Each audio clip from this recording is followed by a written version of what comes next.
السلام عليكم ورحمة الله وبركاته. معكم حزلقوم بيصبح وبيمسي وبيحيي كل اخواته يا مساء السعادة والروقان على كل متضايق وزهقان.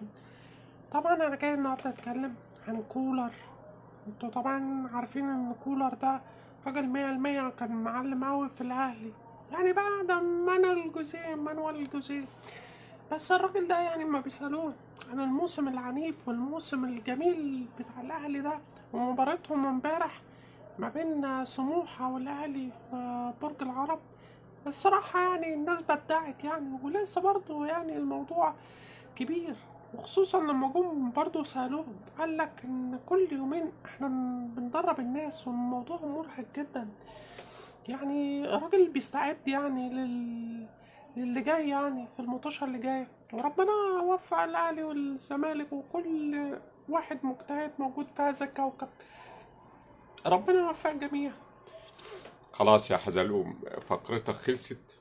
لو عجبكم الفيديو متنسوش تعملوا لنا اشتراك في القناة، تفعلوا الجرس، لايك ورايك في تعليق شير.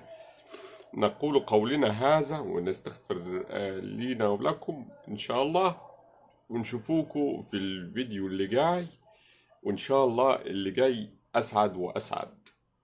سلام.